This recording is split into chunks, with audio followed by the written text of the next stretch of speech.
looks good. We'll get started in 5 minutes.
Okay, hi everybody. I'm expecting 2 more, so we'll give them a couple of minutes.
Okay, I think I'm going to go ahead and get started since we're recording this. Anybody who's not here can view the recording, I guess, of the beginning here. So welcome. This is BME560 medical imaging, and well, you're all registered for the course. I know most of you, not all. We'll get to that in a little bit. So what I want to do, well, so first of all, doing a course in this way is different, right? We did it for the last half of the spring semester, and it worked okay for my other course. A couple of you were there for that. But, it's not perfect still. I guess the most important thing is if you have questions, as we're going through material, I know there's a feature in Zoom where you raise your hand, you click a button and say that, and sometimes I notice those and sometimes I don't. So I'll try to stop for questions, at reasonable intervals. It's okay to interrupt me, if I get to a pause, and don't really stop and ask for questions. But if you have a question on a particular slide, please do. It's okay. All of these are recorded, and you probably see the little indicator that this is being recorded right now. And they will be posted on the YouTube channel, which I will get after I set it up. I'll get you the link for that. Okay, so let's start by having I guess the first thing I should point out is the website. So you all should be able to access the website because it's actually freely available on the web. Because we have students in both UNC and NC State in this course, there's not really a good way to make a single website either on Moodle at NC State or at Sakai at UNC that everyone has access to. Okay, so what I have been doing is a Google site. Okay, and so basically if you have looked, if you go to Moodle, you'll see a link to this site. If you go to the Sakai site, you'll see a link to this site. This is where most of the stuff is going to be. Well, this is where everything's going to be. So you might as well, once you have the link, go ahead and bookmark this site.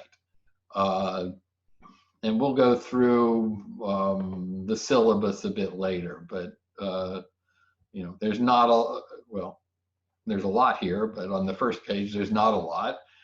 Links to some of the class information, a solutions folder, and then this spreadsheet, which is our schedule, okay?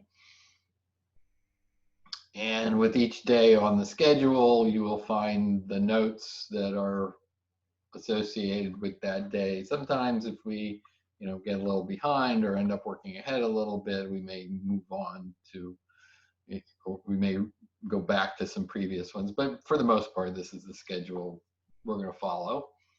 And so the notes for today are here. If you click on that, it will take you to the PowerPoint. Also, assignments will appear over here. And then probably, as I go through things, a lot of times I annotate slides, with my own writing and so forth. And so the annotated slides will also appear in these locations. Okay, so that's the basic idea for how this thing works out. So what I want to do now is go ahead and get started on some of the material, or at least some introducing the course. Okay, so here we go. Oh, I need to share my screen.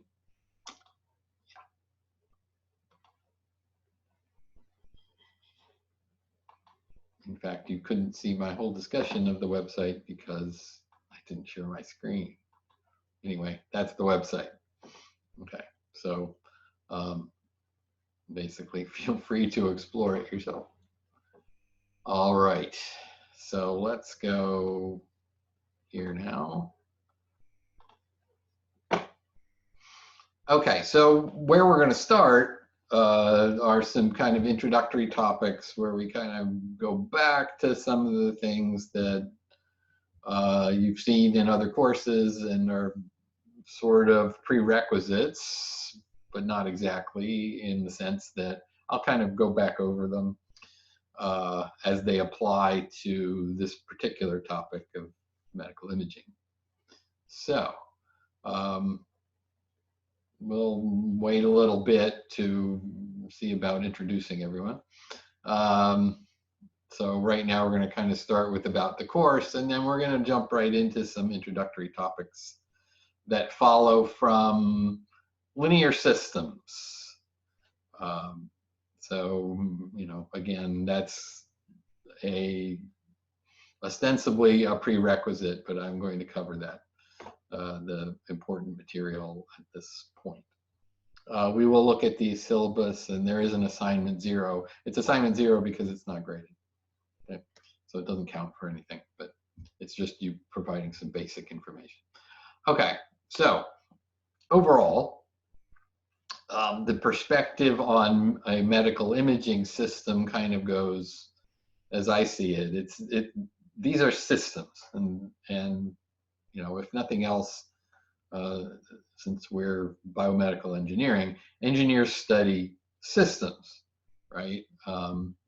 And different flavors of engineers study different flavors of systems, essentially, different technologies, etc.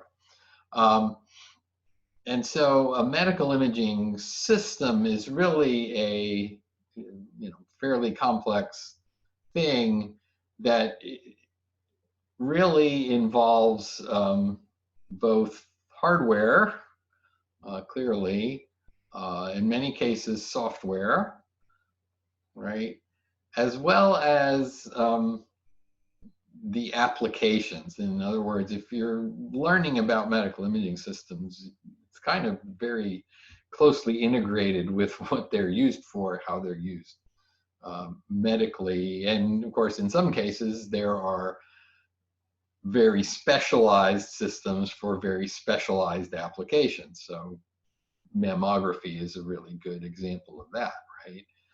Because mammography is used as a screening tool, and is one of the few examples of that. It's cost effective to create special purpose systems just for mammography. Okay?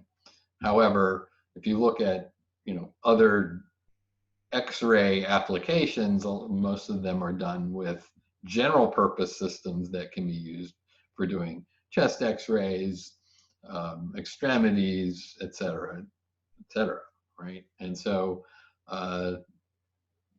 the applications can have a big influence on the hardware and the software as well. And so all of these things kind of play together.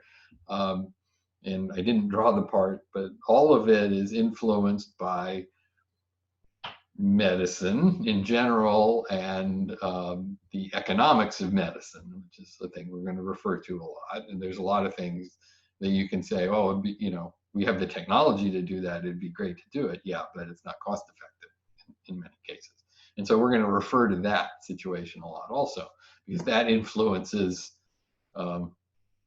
you know, a little less about, you know, what is technically possible, but what is feasible to do in the whole system of medicine. Okay. So those are all things that we need to consider, right? And so, you know, examples of these things, you know, X-ray sources, X-ray detectors, et cetera, gamma cameras for nuclear medicine. We will talk again, we will address things like image filtering, reconstruction, quantification, and some of the things associated with that. And of course, a number of applications will be kind of inserted into this all along the way. Okay, so what we're going to cover at the beginning here, we're going to be talking about imaging concepts so we can kind of have a common language, right? And in the way that people talk about imaging systems. And a couple of you took, signal processing last spring. And there are concepts that are similar to the kind of language that we use in, say, one-dimensional signal processing, but we actually use different terms for them. They kind of mean the same thing, in a way, but in imaging we have a little bit of different language, and so we need to kind of set the language and the kind of things that we talk about in describing imaging systems. And so, and then we will talk about physics. And so atomic physics, radiation, etc., in order to have the background, because nearly everything we're talking about in this course is ionizing radiation-based imaging systems. Traditionally, that was the only thing we talked about, but I'll go on with that in a second. And so we will be kind of starting with X-ray because it was the first, and kind of sets all of the concepts and is still, one of the most widely used types of systems. And so, basically how you produce X-rays, how you detect X-rays, some of the techniques, certainly applications. We are going to talk about tomographic reconstruction because everything beyond planar X-ray involves three-dimensional imaging. And so it is important to have a basis in how tomography is done and how, what is the theory behind that makes it work, because tomography and 3D imaging applies to both flavors of nuclear medicine as well as X-ray CT scanning. And so, we will talk about all of these things too. Now, in the past, for this course, I've usually had some clinical guest lecturers in to basically talk about what they do, in clinical practice. And so we've had mammography specialists, we've had nuclear medicine specialists, we've had interventional radiography people but that's going to be too hard to do in this mode. So we're not going to do that.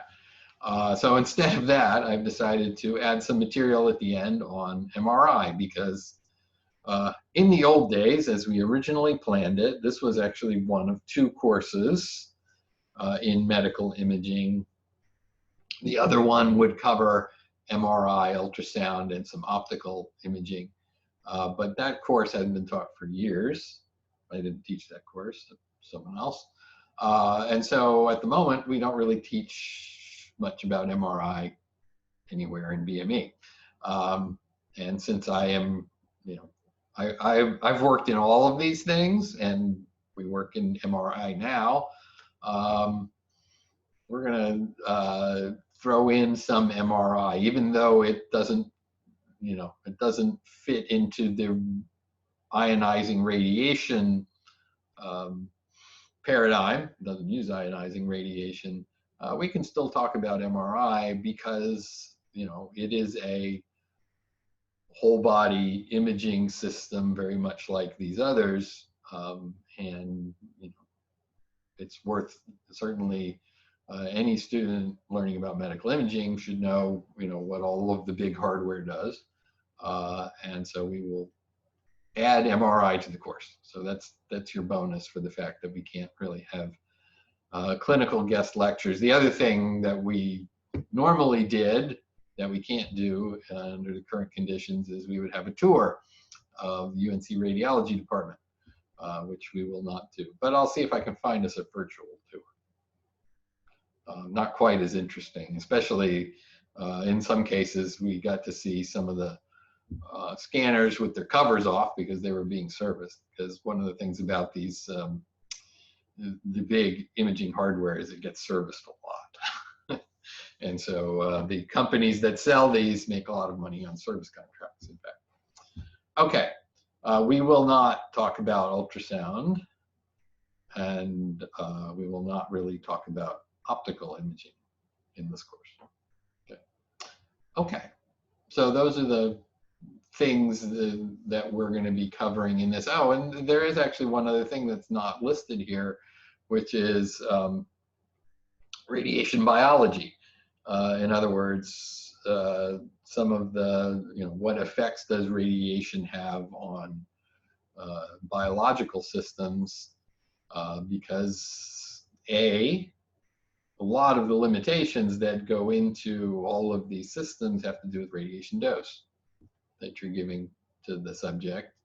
And so that's a really important consideration in both the design and how you apply them and some of the trade-offs and choices that you make. In addition to that, because again, we don't teach it anywhere else, we will look at some of the concepts of radiation therapy, where you are using radiation to purposely damage harmful tissue, right, and hopefully spare benign tissue. And so, we will have a couple of days on radiation biology as well. Another thing you should understand. Okay. So that's where, those are the kind of the general topics we're going to get to. We're going to look at each of these systems in terms of, what's the physical basis, how are the instruments, what are the considerations in the instruments themselves. We'll be looking at then kind of the imaging techniques or some of the limitations, right? The physical limitations on these things and the applications. We'll kind of do that as we go through each one. Okay, I'll stop there. Anybody have any questions? All right, moving on. Okay, so we are going to make use of all of these things, okay, as we kind of try to look at these imaging systems as completely as we can, which means we're involving physics and math and biology and chemistry. We're actually going to be integrating all of these things. And so, but again, for the most part, what we're talking about are things that you've seen before, although you might not remember quite so well. Well, this is a graduate level course. I've noted that in some of my notes to people. So, if you need to brush up on something, you should be able to identify what that is and find your own resources. That's kind of how I feel about it. I'm glad to answer questions, of course. Okay.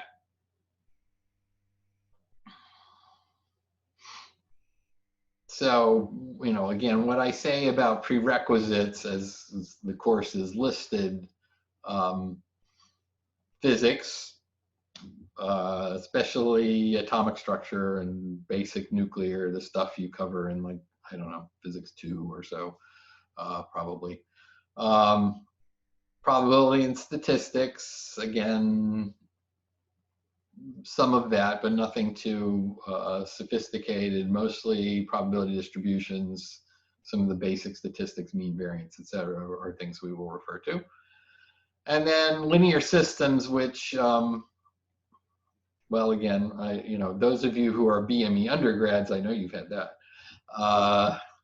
Those of you who are BME grads, some, or grad students in general, may not have had this particular course, but I'm going to go over the stuff, and again, you can kind of improve your foundation a little bit on your own if you need to.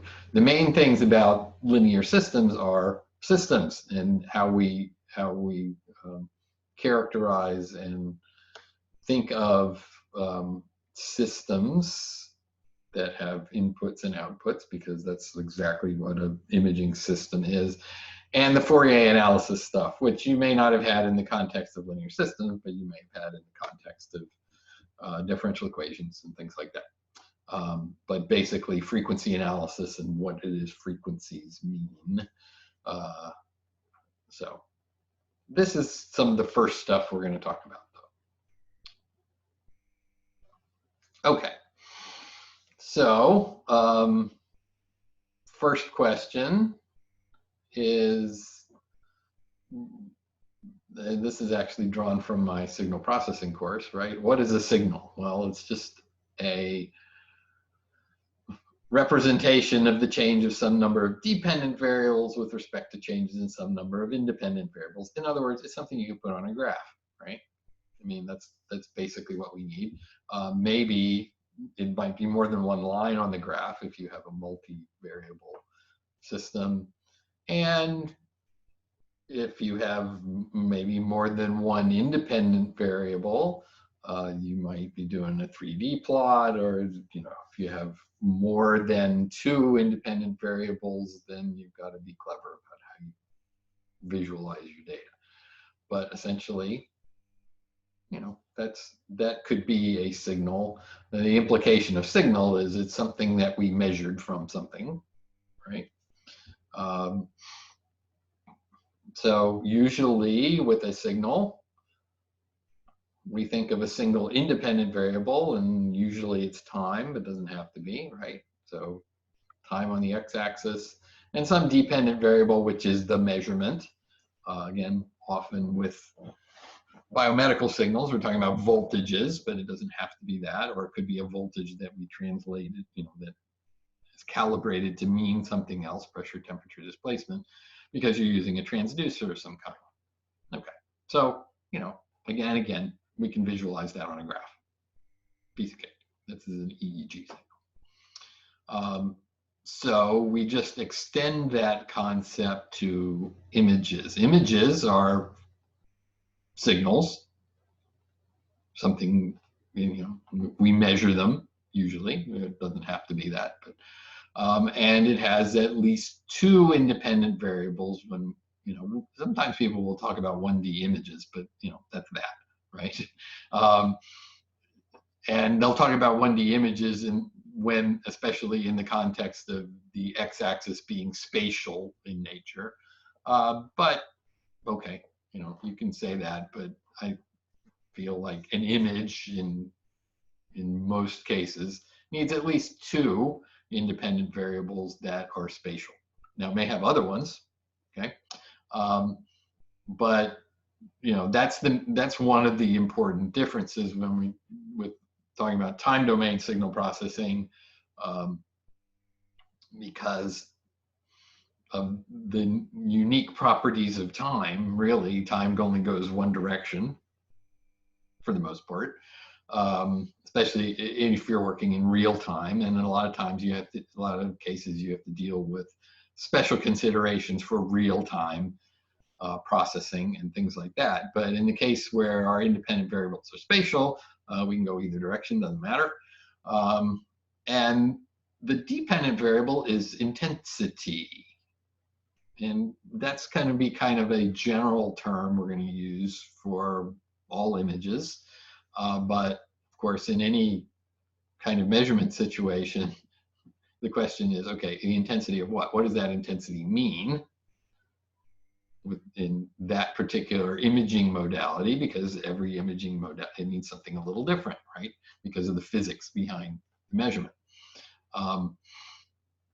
And so this is what we think of as an image. Well, okay, the real world is an image, right? It's three-dimensional. It's got three continuous spatial variables. Depending on how you want to look at it, there are other independent variables. Certainly there's time, because the scene changes with time. Wavelength, energy, depending on what you're measuring, et cetera, et cetera. And of course, the dependent variable depends on what you are measuring, what you're observing from the real world. But this is kind of our perspective, and in many ways, this is the input to our imaging systems, right? We have, in a medical context where we're imaging a patient, then the patient is the real world. And that's the input to our imaging system. And our imaging system is taking that real world of the patient and mapping it into, taking measurements and mapping it into an image that we can actually record and use. Okay. So an imaging system, would essentially map the real world image onto a more convenient, for us, usable image space, right? And the reasons we do that, in most cases in the medical context, is we want to display things that we can't see, right? We can't see inside the person, but these systems have the ability to record conditions inside the person that are obscured from human view. Also recording the state of the real world, that is the patient, for storage and retrieval, right? And also to permit manipulation of data or the image itself. In other words, taking an image and processing it in ways to make it more useful, right? And so really the imaging systems do all of these things, or at least involved in all of these things. And if they didn't, for example, if we didn't have medical imaging systems that could actually visualize the insides of people, we wouldn't have them. We wouldn't be using them, because that's the main thing that they do that we can't do any other way. Recording the state of the real world, well, the fact that we can do this makes it worth recording them and using them to manipulate them. Okay. So, in general, it's worth thinking about these big complex devices really as doing this mapping from the real world to a simpler image space. And the system, which is complex, has a lot of parts, does that. That's just kind of a grand overview of what we're really talking about in terms of what happens here. Okay. And so, when you kind of go back to the ideas of system theory and things like that from, say, linear systems or something like that, well, we're talking about a system that has an input and an output. And what we're trying to, what would be nice is if we could have some representation mathematically, yeah, sometimes, for how this thing maps from the real world space to the simpler image space. It's, we kind of simplify, but that can be complicated. So for our purposes, at least for now, we're going to talk about a system with one input and one output, okay? And we're going to characterize the system by just kind of this general concept using a mathematical operator, which is just some general transformation. We're not saying what that is yet, but let's say we have 2D images, input and output. So F is input, G is output. So I've simplified from, the real world concept, right? This should be F of X, Y, Z, T, lambda, et cetera, a whole bunch of other variables here. But now we're saying, okay, the input is just a 2D scene, right? And let's say the real world is just 2D, and we are making a measurement on that 2D thing and recording G. And the whole point is that G is not identical to F because of the properties of the system. And so there is some manipulation of F. F is changed in some way by this kind of general transformation mapping T. If we can describe this mathematically, that would be nice. So let's kind of go to this idea. Excuse me, I'm gonna grab my tablet here. It's the first time I've used this. I bought a Wacom tablet because writing with the mouse is very challenging. It never looks very good. So we'll try this out. Okay. Okay. See that? I can write on the screen. Now, okay, so a linear system, if the system is characterized by, this transformation, then we're basically specifying a particular kind of transformation. And so basically, if we have an input F1, and that gives output G1, and input F2 gives output G2, then the key thing is that the transformation, that is what we would get if we basically did a weighted sum of F1, where A and B are scalars, should be, and usually I ask people to respond to this, but I think most of you have seen this before, we should get the kind of weighted scaled version of A G1 plus B G2, right? And so basically any weighted sum of the inputs gives us a similar weighted sum of their individual outputs. If it's a linear system, that's true for whatever inputs we could put into it. Okay. And of course, if that's not true for some particular cases, then basically we have a nonlinear system. Now, most of our imaging systems are technically nonlinear, but in a lot of cases we either approximate or try to work within certain bounds where they behave linearly, because linear systems are much easier to deal with, right? There's a lot more theory and basis behind the analysis of them. So understanding that, we're going to find that for the most part, they're not really, these systems are not really very linear, but we kind of linearize and approximate assumptions that kind of get us there in a lot of cases. And that's fine, because that's, engineers should do that. It's just a matter of understanding the limitations of those assumptions, right? And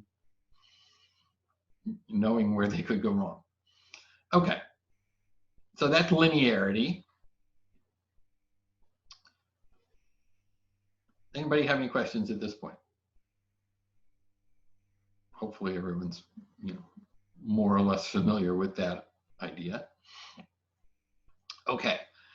The other important property that kind of comes out of the linear systems course is shift invariance. Now, again, a lot of you who've taken a signals type linear systems course know this as time invariance, okay?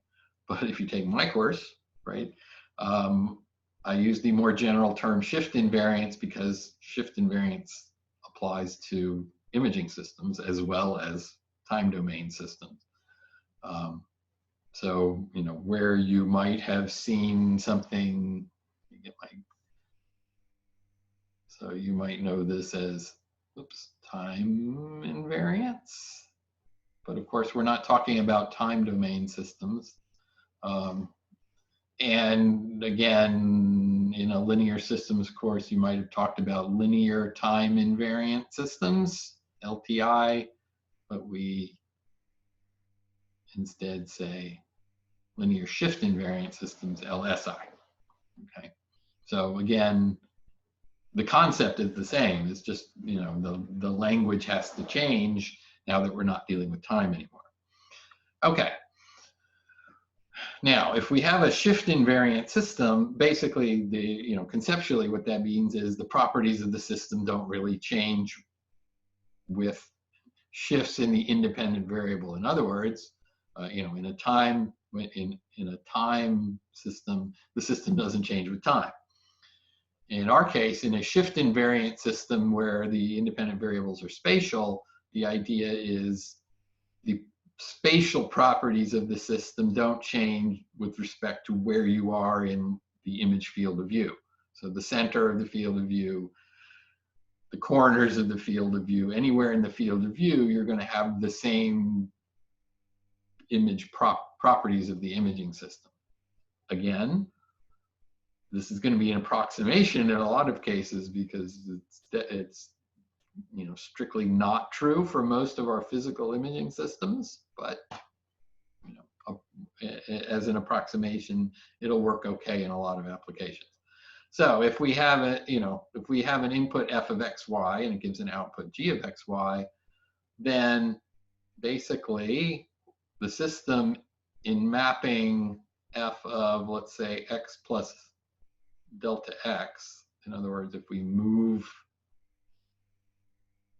the input by some amount, in other words, shift it, right? Then we should see the output should be identical, but shifted by a corresponding amount. Now, this is not the most general way of stating this because G could actually be on a different scale than F, right? I've kind of put them on the same XY scale.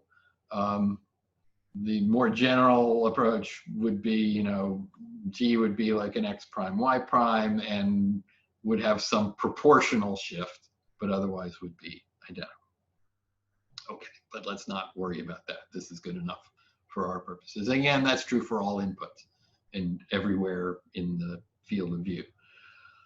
Okay, so this is what we mean by shift invariance. In other words, if I image a point at the center of the field of view and it gives me something that is not a point at the output, I move that to some other location in the field of view and image a point, an identical point at some other location in the field of view, I'm going to get the same image, it's just only shifted.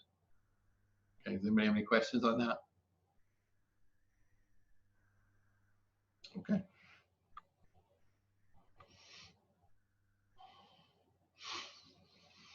Another concept that we have to kind of change the language on from linear systems class is the idea of the impulse response. In other words, remember that systems are characterized by how they respond to a delta function, unit impulse, there's a couple different names for those, okay? In other words, if you put that into the system, it has a characteristic output, and that's, if it's linear shift invariant, that's all you need to know to characterize all of the properties of the system.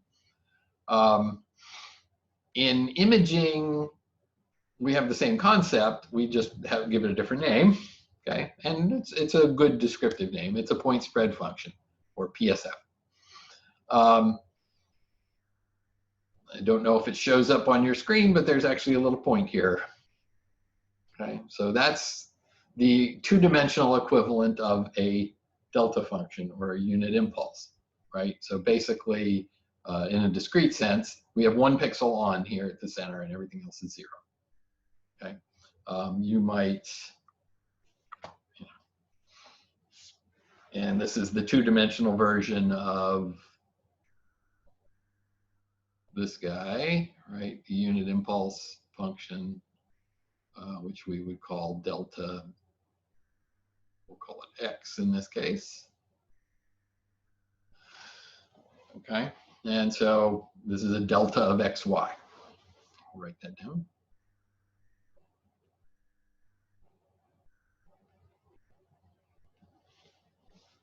Okay, so that's what that input image is showing. If we image that, in other words, we put that as input to our system, we get something out of our system that in this case is not a point anymore. That point has been blurred effectively. And if we, if we looked at this guy in, say, one dimension, what we would see now is something like that.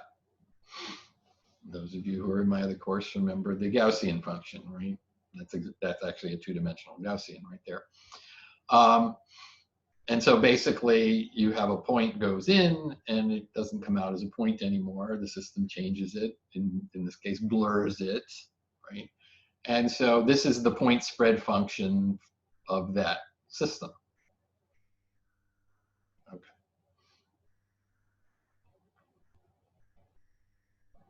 And we'll have more on that in a second. Okay. Another thing that comes from linear systems is convolution. Okay.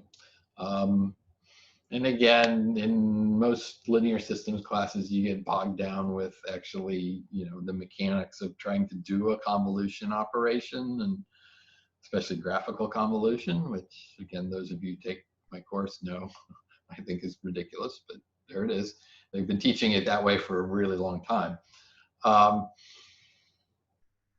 But in a linear shift invariant system, the important idea is that the transformation can always be represented by a convolution operation. In this case, two-dimensional convolution operation, which I've written here mathematically, convolution integral.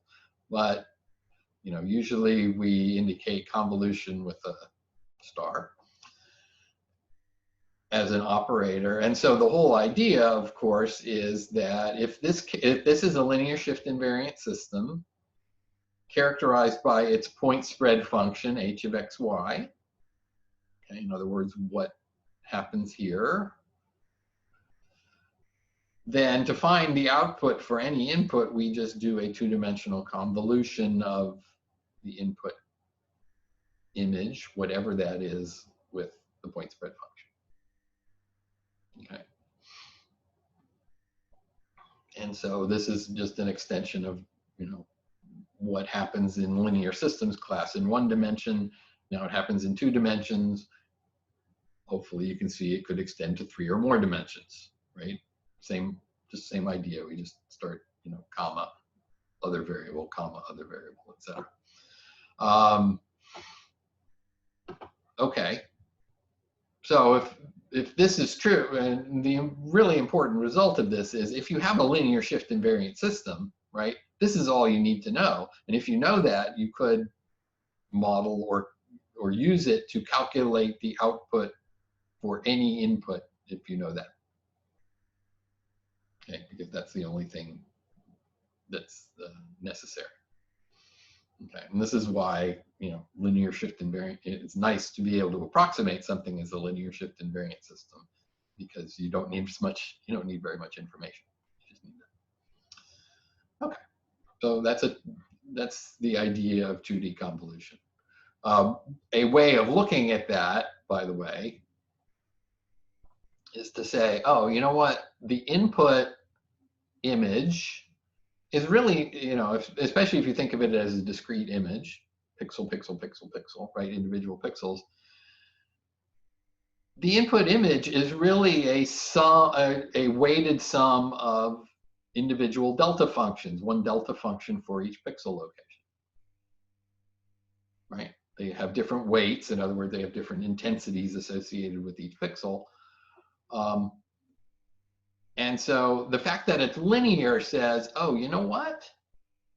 Well, if the input is a weighted sum of individual pixels, because we can add more and more individual pixel images here, and it's linear, then its output is the weighted sum of the outputs for each individual pixel function. So linearity gives us that. Shift invariance says, oh, you know what? The output of every individual pixel input is the same. It's this thing. It only gets shifted by the location of every individual pixel. And so as a result,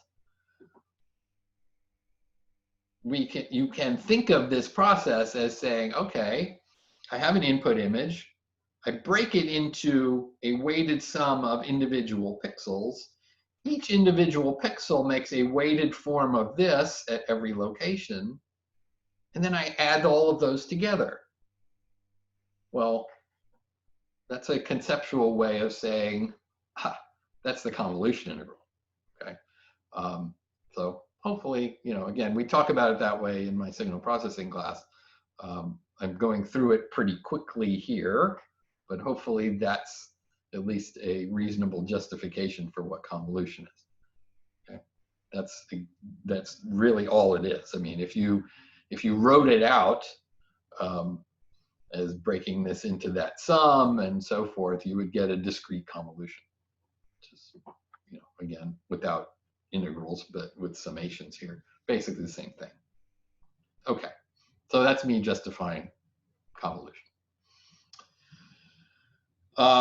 Well, okay, we've kind of mentioned this before. Delta function is also called an impulse function. So in 2D, this is delta of xy, and again, the continuous form, technically it's infinitely valued, but it integrates to 1. Okay, this is the continuous, I think, the Dirac delta function. And in imaging, we often refer to it as a point source or a point object. But this is, this is theoretical, right? We don't really have something that's infinite there. And, but again, get used to that idea. It looks like that, right? That's a delta function. Okay. And they're discrete, well, I should point out that what we have here is the discrete version of that. It's got a value of 1 here and a value of 0 everywhere else. But, most of conceptually, it's kind of the same. This is kind of restating what I just said about convolution, right? Any image can be considered a weighted sum of point sources at different locations. And so linearity and shift invariance both work together to give us convolution. Okay.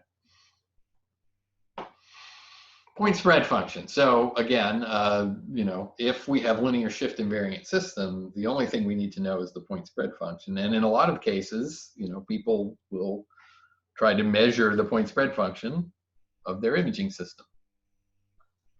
And if you can create something like a point object, or at least a really, really small object, and take an image of it with your system, you could characterize it that way. In, more commonly in like an X-ray system, for example, they'll use a really, really thin wire and make it into and basically call it a line source. So you get a line spread function, but that's related to the point spread function. And you can estimate the point spread function from the kind of perpendicular to the line. Okay. So there are practical ways of actually making these measurements, but for now, theoretically. So we have two systems. System 1, system 2. These are their point spread functions. Okay. And so a question, and I will actually see if anyone will turn on their audio and respond to this question, is what could you say about comparing these two systems from their point spread functions? Anybody? Turn on your audio. Would you say like they're Gaussian functions, like one is narrow or wider than the other? Yes, so that's fair. Well, and it doesn't matter that they're Gaussian functions, but they are, right? But the fact that one is narrower or wider than the other, what effect do you think that would have on images produced by these two systems if they image the same thing? Can you hear me? Yeah. So I think a wider system will have a better resolution in the spatial frequency. So system 2 would have a better resolution of this image. Okay, so better resolution. I'm glad you say better, but I'll get to that later when we talk about resolution. But in the spatial domain, I'm afraid you've got it exactly backwards. So the fact that this one spreads more than the other one means that if we looked at, oh, let me get my tablet going again, means that, here we go. If we looked at like a profile, and when I say profile, I'll say this a lot. It's basically like drawing a line through here and just plotting in 2 dimensions what we see, right? I'm going to be kind of extreme with this. This one, you know, the wider one would look like that, and the narrower one would look like that. So when we think about resolution, and we're actually going to talk about next time about resolution and what we mean by that, okay? But system 2 is going to cause everything to blur more than system 1 as a result of this, right? Does that make sense? Okay. And so if we kind of go, boop, okay, these don't necessarily correspond to the same positions, but if you took a, you know, a hand radiograph here, for example, and ran it through system 1 and system 2,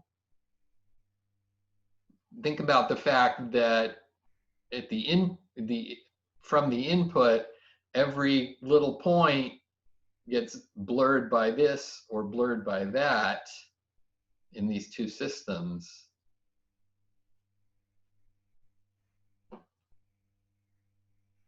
So one is clearly has less detail and is more blurred than the other one.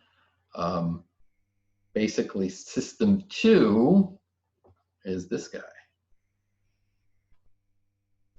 And system 1 is this guy.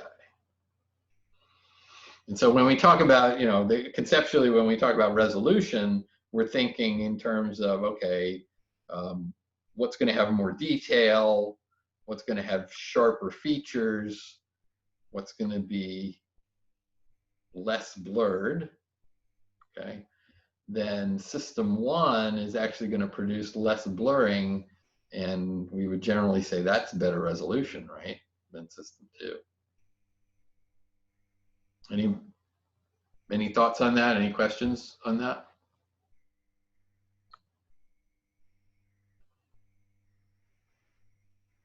Okay.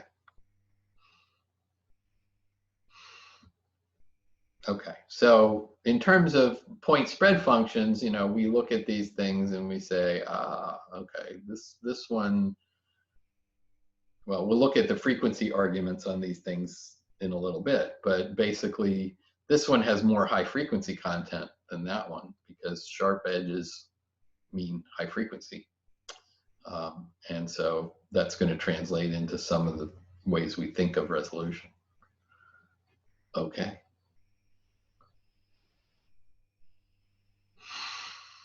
Well, then we got to talk about Fourier transform.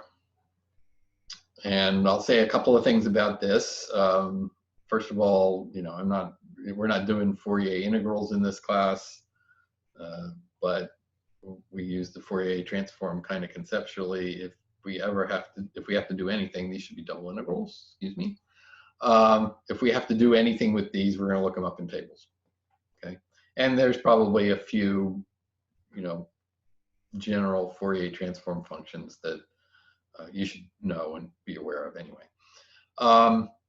So again, linear systems class, you see this in 1 dimension. The 2-dimensional Fourier transform is, well, pretty much the same thing because you can implement a 2-dimensional Fourier transform by taking a 1D Fourier transform along X and then a 1D Fourier transform along Y. It's a separable operation, or at least an ordered operation in that way, and it's separable if xy is separable in x and y, but it doesn't matter. We're going to, you know, I'm generally using this notation where the frequency variables become u and v, even though I usually prefer using omega x and omega sub y, because then I know which is which, but this was consistent with a book that we used to refer to. So I'm using U and B, and it's often written this way.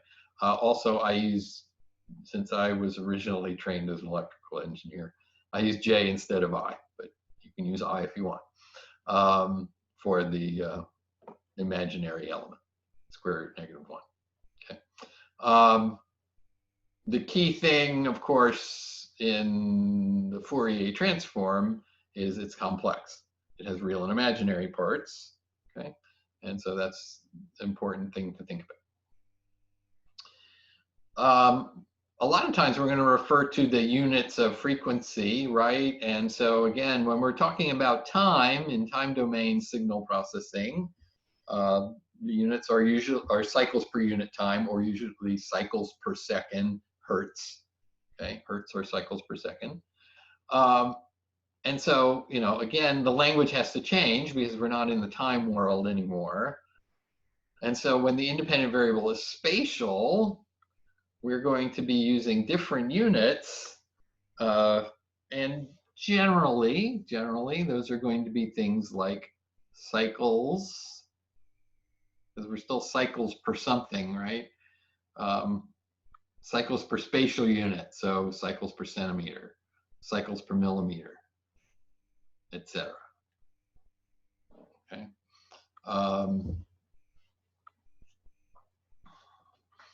Could also sometimes be radian frequency, so we could possibly talk about radians per centimeter, etc. But it's more common to just go ahead and go with cycles per centimeter. Okay.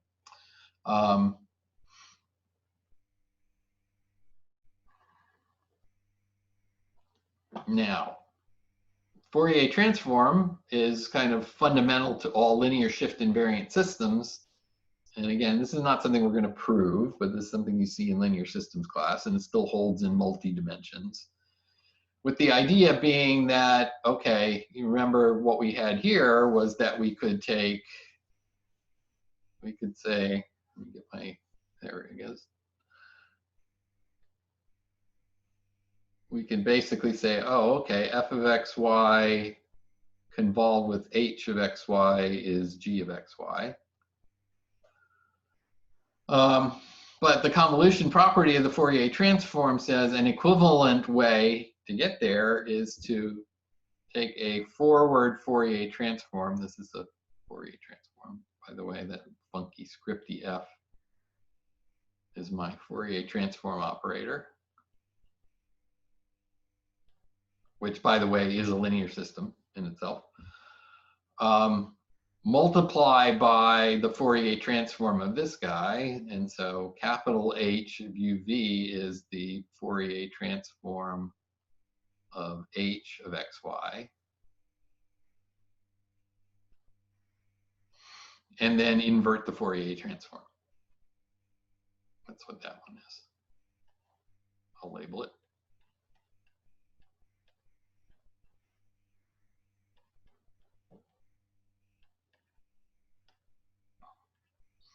Okay, and so this is a mathematically equivalent model for what happens.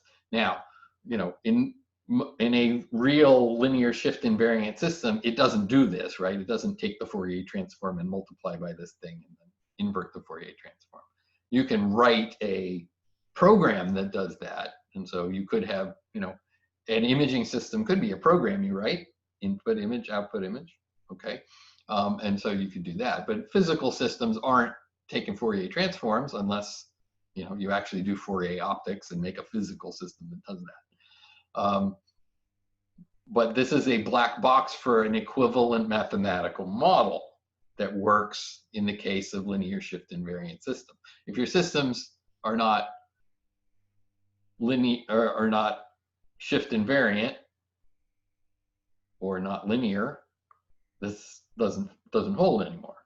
Okay, but it's an equivalent model. It's mathematically equivalent. That can be proven. We're not going to prove it here. It's just, you know, it's a result that, again, you should be aware of.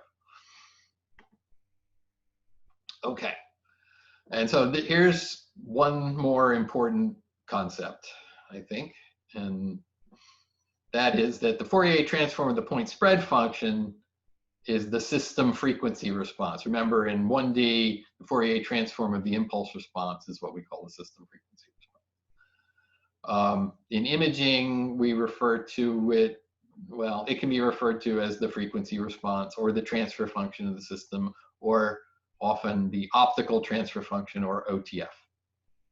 Fourier transform of the point spread function is that. The modulation transfer function is basically a normalized version of that, which, and by the way, this is complex. And of course, this has been basically taken the normalized magnitude of it, which is what we often look at. And there is a phase transfer function, but phase in the spatial world deals with shifting, moving things around and stuff. And we often don't pay attention to that in imaging, but it does exist mathematically. And so again, we shouldn't forget about it. Okay. I think I'm going to stop there on the material from the slides so that I have a little bit of time to take a look at our syllabus.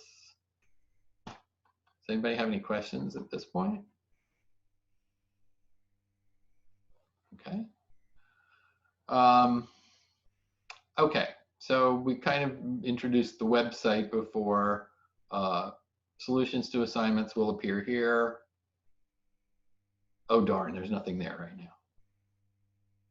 But of course I did that on purpose. The class information, there's not a lot of class information here, okay? Syllabus, which we'll take a look at in a second. Your assignment submission instructions, which are very brief, but basically it helps me a lot if you can kind of stick with the naming convention for the file. Everything can be submitted electronically, of course. This is something we will link to something we will use later. The course is divided into kind of segments on different topics, and each one has a set of instructional objectives, basically, you know, what you should learn or be able to do, or the language you should be able to understand and use in these things. And so here's an example of one of those. Define the following terms. Of course, I don't ask you to define terms on exams. I use those terms in asking questions. So you need to understand, yeah, using the language of the topic. And you know, these are kind of things that you should be able to do. Whoops. Okay. So you can refer to those, especially in exam prep. We will have 2 exams, obviously all are take home. With open, you can use any resources except humans on those. But let's take a quick look at the syllabus. Okay. So that's me, class hours. I'm not, you know, doesn't make sense to set up regular office hours. These people don't usually show up. However, by appointment, certainly, just drop me an email. I have set the Zoom time to run all the way till 12 o'clock, so that there's time after class if you have questions then also. No textbook.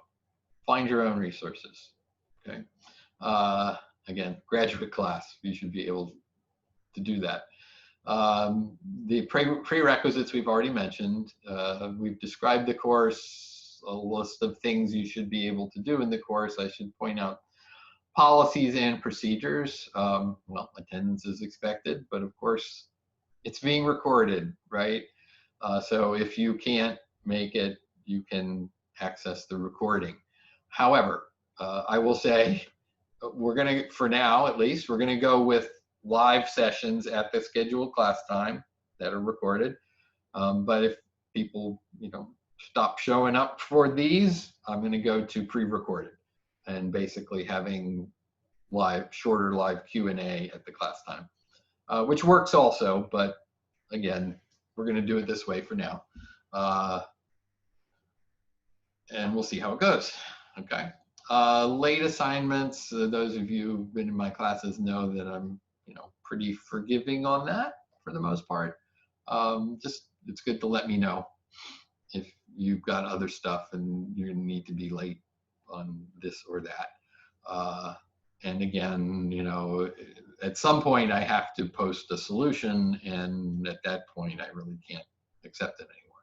So it's okay to be a little late, don't be super late, right?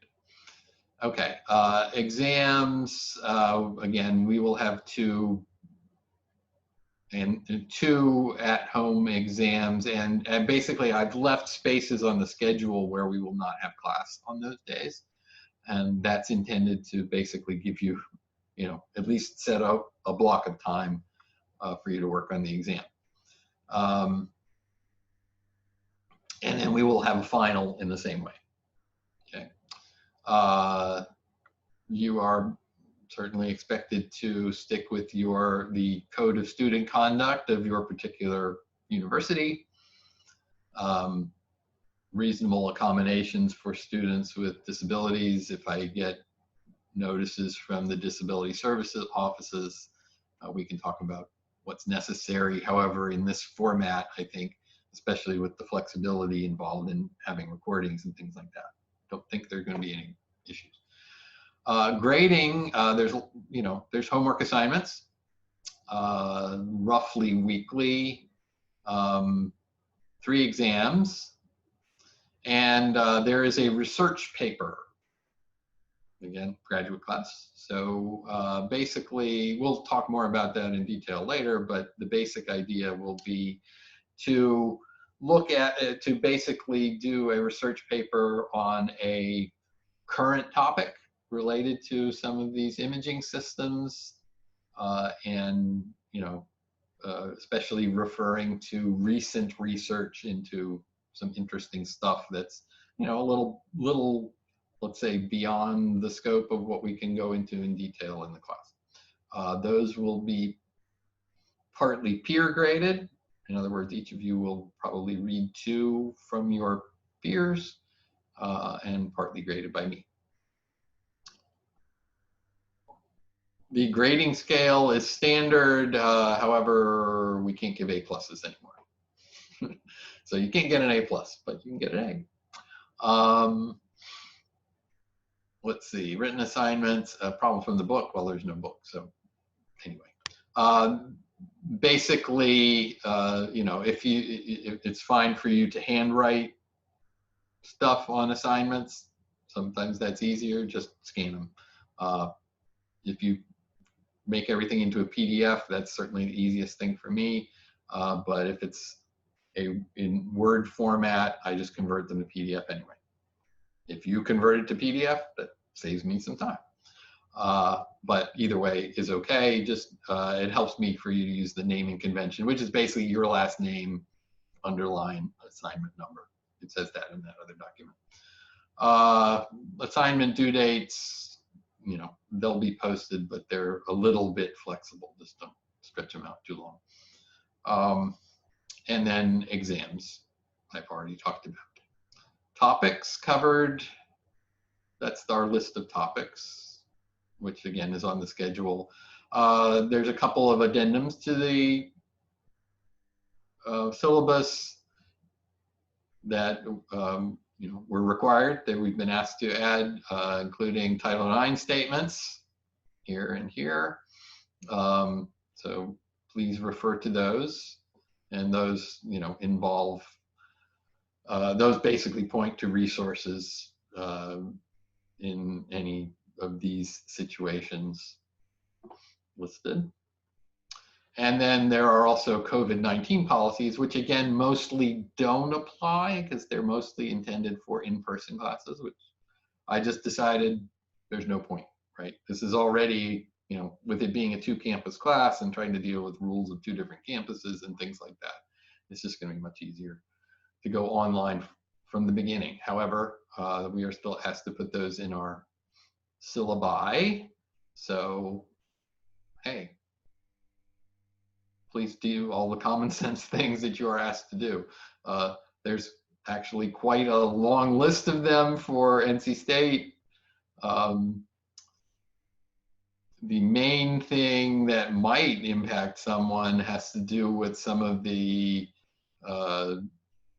grading scheduling changing, schedule changing, so SU grading options, late drops, etc. And then there's quite a few resources there. UNC basically has one paragraph saying wear a mask. Okay. So anyway, those are all there and included in our syllabus. So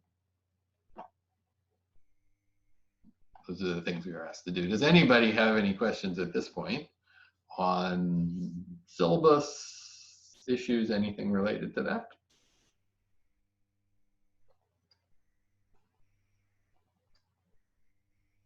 Okay. Well, then with just a couple of minutes left, maybe I can get everyone to just jump in briefly and kind of introduce themselves and essentially, what you're interested in and so forth. So let me, and you just need to turn on your microphone. You don't have to turn on your video if you don't want to. Let me stop sharing that. Okay. So anyway, I know, again, some of you, not so much. I'm Dr. Lalish. As I've mentioned, I've worked in a lot of different areas of imaging. Lately, the main thing we work on is combined PET MRI imaging. But we do have an all MRI project also that we're working on.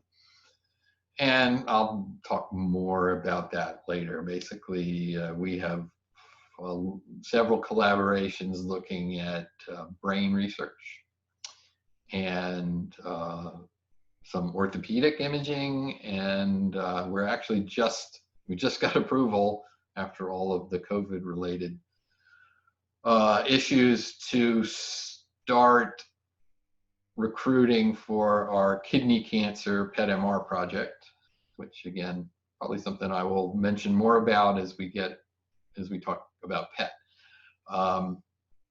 So yeah, I've worked with a lot of these different technologies, and I'll be mentioning that along the way.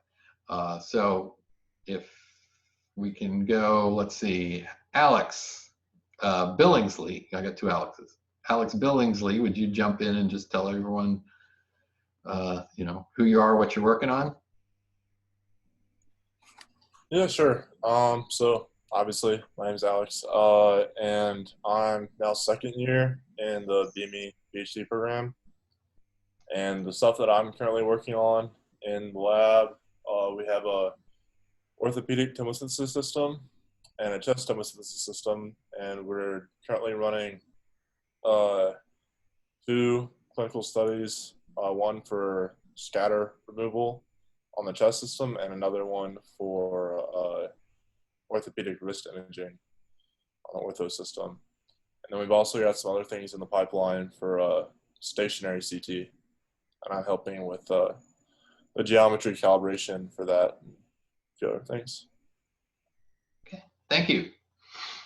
Okay, so yeah, there's a group over in UNC Physics primarily and I'll be mentioning this when we talk about X-ray sources, that has an X-ray source technology that's kind of unique based on carbon nanotubes. And so there's a lot of interesting things that you might be able to do with them. And I've worked with them on some projects. We have a couple of patents related to that. That wrist system was my idea, so I gotta say. Okay, Sean Trey, would you jump in, please? Yeah, my name is Sean Trey. Not really working on much, but this summer I worked on learning like image processing and how to code with that. So I'm still learning about that. Okay, and you're a senior in NC State BME. Yes. Yeah. Okay. Yeah. This class is kind of, we have a few seniors, we have a few grad students. And that's normally the way it works. So that's fine. Okay, Alex Dosh.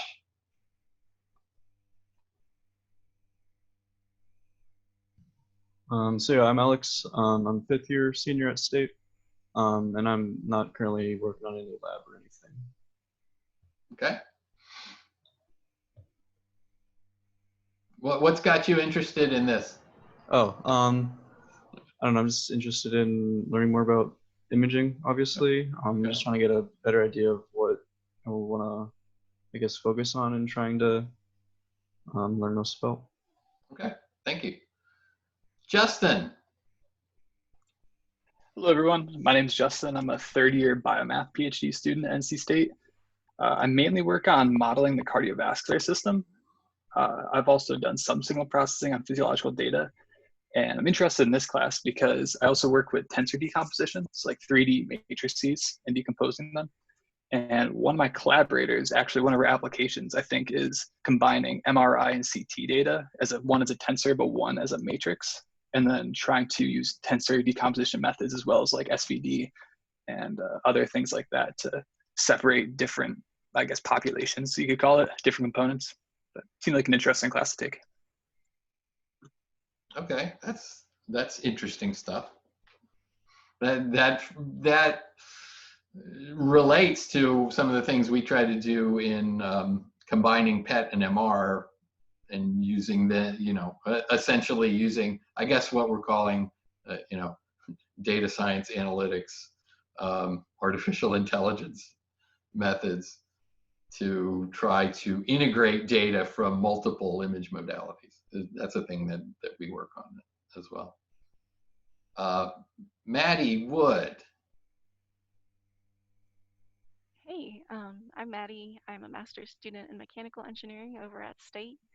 I work in the Center for Additive Manufacturing and Logistics, which is formerly in Daniels Hall and will be moving to Centennial soon.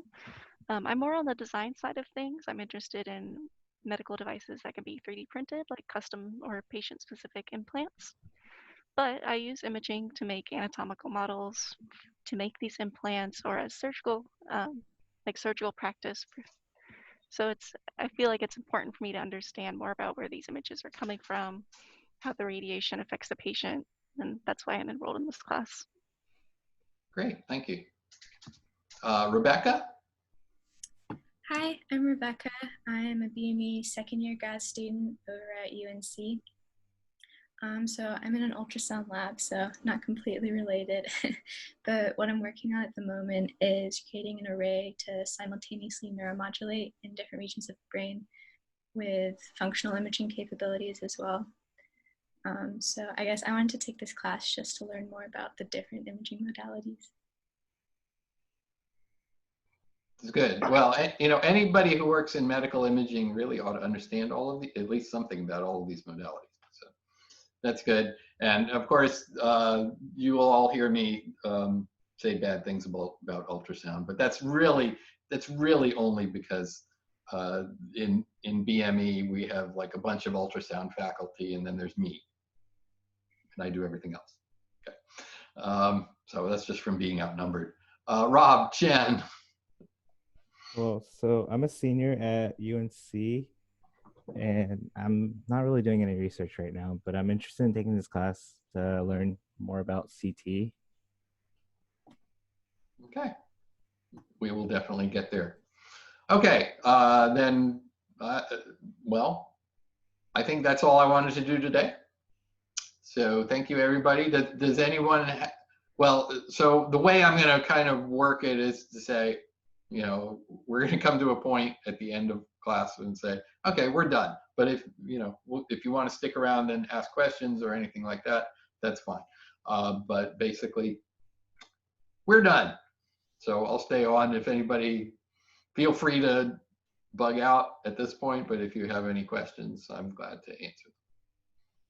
See you on Thursday. Thank you. Bye-bye. Bye.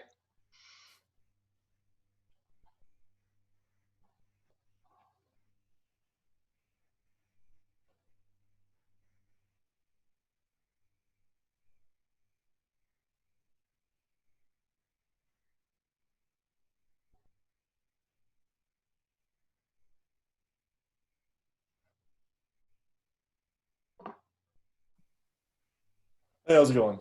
Hey, how you doing, Alex? Doing all right? How about yourself? Okay. How are those studies going that you've been working on?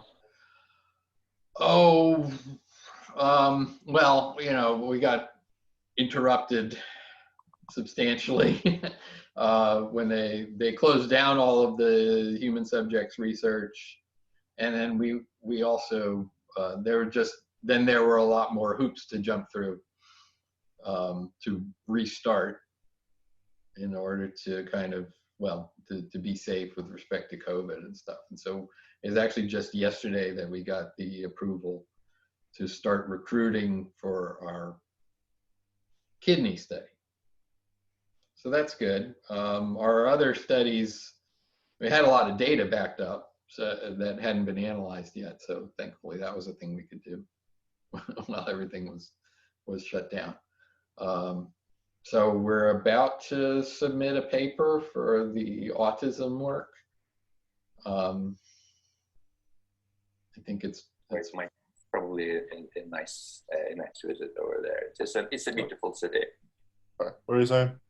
So we're about to submit a paper for the autism studies, the brain studies. Oh, nice. So yeah, I mean, it's we've done what we could. Cool deal. Yeah, and then I don't know. Unfortunately, I think I'm probably going to have more work than I can handle. Yeah, because there are a couple of other things, and I just got contacted yesterday about another PET-MR study and so forth. So I'll be busy. I hear you. How new do you think some of this material is going to be for me? Do you think I'll be able to get much out of the course this time around? I think so. I mean, depends on how much you think you know. So again, you probably know the X-ray stuff pretty well at this point, but you probably don't know much about PET inspect or MRI. You probably don't know a great deal about radiation biology. True. Right? And tomography, you probably could use that in dealing with some of the tomosynthesis stuff. So there's plenty. I mean, the basic X-ray stuff, that stuff you'll know. Okay, cool deal. Yeah. So I've been trying to weigh in on it because most of what I don't know much about right now is on the recon side and things like that, and so trying to just figure out what best use. Yeah, well, we'll do the kind of fundamentals of recon. I